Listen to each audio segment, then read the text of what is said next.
Para el análisis de hoy tenemos algo un poco distinto, más íntimo. Sí, se siente muy personal, totalmente.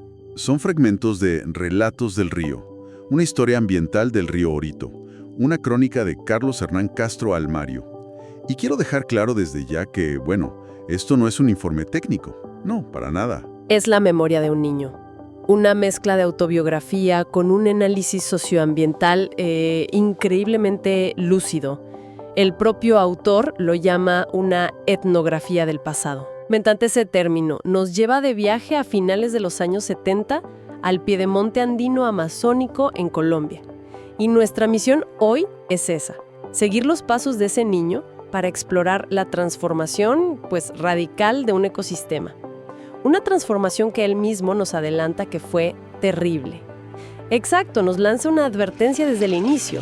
En los últimos 50 años, Orito ha sufrido un deterioro dramático. Así que la gran pregunta que vamos a intentar resolver es, ¿cómo se perdió ese paraíso de biodiversidad que conoció? Es que justo esa perspectiva, la del niño, es lo que hace a este texto tan valioso. No son datos fríos, es un testimonio. Nos da una línea de base sensorial, emocional, de cómo era un lugar antes de su cambio más violento. Sí, te pone ahí. Y la preocupación del autor es un grito de alerta. Nos dice, y cito, que los ríos y la selva se han convertido en canales de aguas residuales muertos y pestilentes. ¡Qué frase tan dura! Durísima. Por eso este viaje al pasado no es por nostalgia. Es para entender la verdadera magnitud de lo que se ha perdido. Es un acto de memoria para no olvidar cómo sonaba y se sentía un mundo lleno de vida. Pues empecemos ese viaje, porque la descripción es una locura. El narrador nos lleva en un trayecto larguísimo, desde Vitalito, en los Andes, hasta la Amazonía. Y el viaje en sí ya es una aventura. Desde el principio. Describe el descenso por una carretera con un apodo nada tranquilizador. El trampolín de la muerte.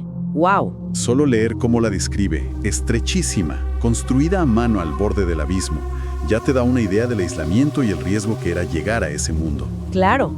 Y el contraste sensorial que relata es brutal. Pasar del frío calador de huesos de pasto a sumergirse en un calor húmedo, en una tierra donde, como él dice, hay agua en gotas, agua en caudales, agua en vapor. El agua lo es todo. Una descripción que ya es en sí misma un diagnóstico del ecosistema, ¿no? ¿Estás entrando en el reino de la humedad? Totalmente. Y la llegada a la llanura amazónica es una explosión para los sentidos. El bus avanza sobre un camino de piedras, levantando polvo rojizo. Ve por primera vez que venden una fruta local, la uva caimarón. Ajá. Luego, al llegar a un pueblo, Santana, el bus se detiene y de repente el interior se inunda con olor a carne ahumada. ¿Te lo puedes imaginar? Me lo estoy imaginando. Y el paisaje que lo rodea está dominado por los cananguchales, que son unos humedales inmensos, repletos de palmas de canangucha. Y la imagen final del día es el cielo oscureciéndose por las bandadas de loras, tucanes, garzas. Miles volando a sus dormideros. Es una visión de abundancia que hoy parece casi inventada. Me cuesta imaginarlo. Es que es una pregunta válida, si es nostalgia o realidad. Y la respuesta es que es totalmente creíble. De hecho, lo increíble y alarmante es que ya no veamos esas imágenes hoy. Claro. Lo que él describe es lo que un biólogo llamaría un pulso del ecosistema, una demostración de su vitalidad. Y aquí la memoria poética se convierte en un dato ecológico. Ah, qué interesante. Esos cananguchales que mencionan no son solo un adorno. Él mismo reflexiona después sobre ellos y los llama, de una forma muy gráfica, los riñones de las quebradas y los ríos. Los riñones. Me encanta esa analogía. Es perfecta, porque, igual que nuestros riñones, estos humedales filtran, purifican. Limpian todo. Procesan metales pesados, toxinas y liberan agua limpia río abajo. Imagina que le quitas los riñones a un cuerpo. Al principio no se nota, pero poco a poco todo el sistema se envenena. Claro, es un colapso lento. Exacto. Y no solo eso, él también los describe como la sala cuna de muchos peces. Es donde desovan, donde los alevines crecen protegidos. Así que no, esa imagen de miles de aves no es nostalgia, es la consecuencia directa de un sistema sano. Y esa idea de salud choca de frente con lo que encuentra al llegar a su destino. El pueblo de Orito. El contraste.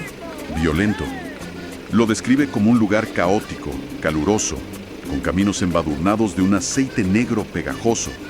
Por todas partes suena música, Lisandro Mesa, y de fondo el ruido constante de las plantas eléctricas diésel.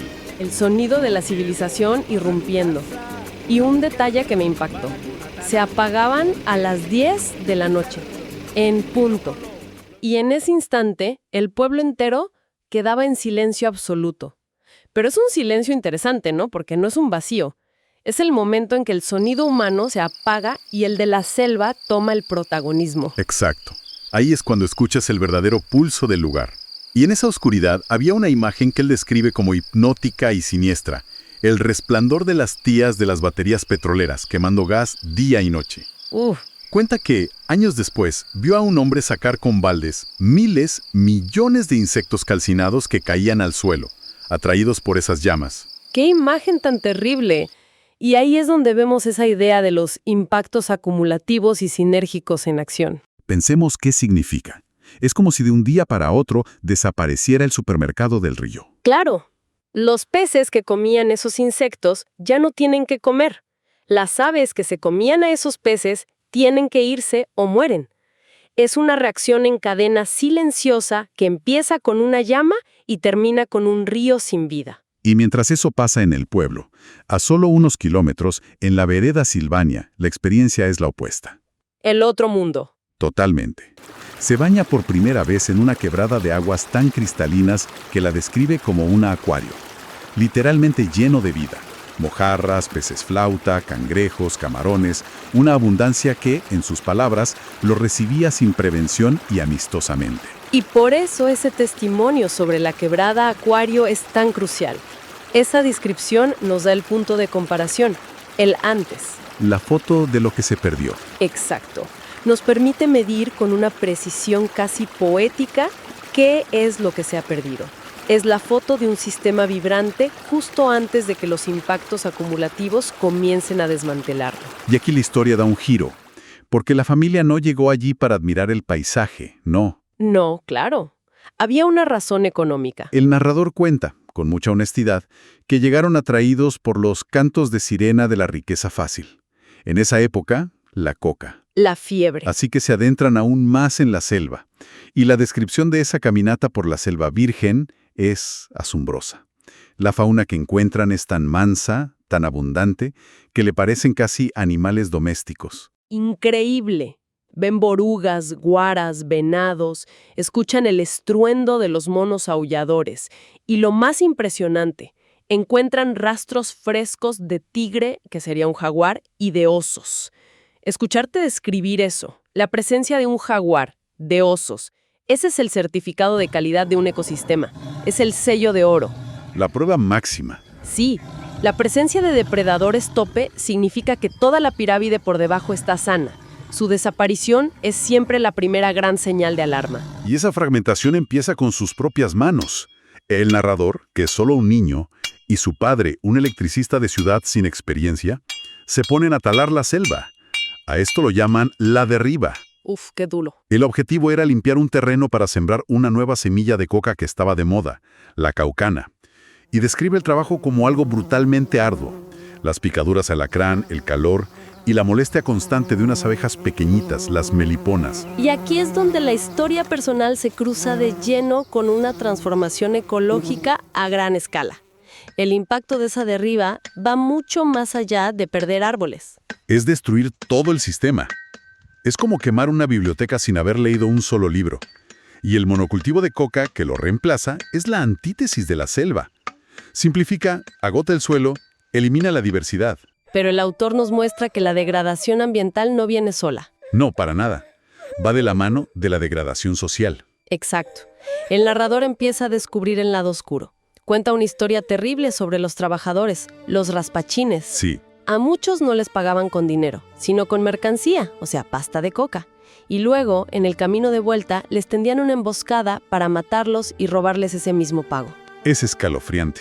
Es un reflejo brutal de cómo la lógica de explotar la naturaleza, de verla como un recurso infinito, se aplica también a las personas. Es que te das cuenta de que la selva no solo está siendo talada, está siendo envenenada por una violencia que lo consume todo.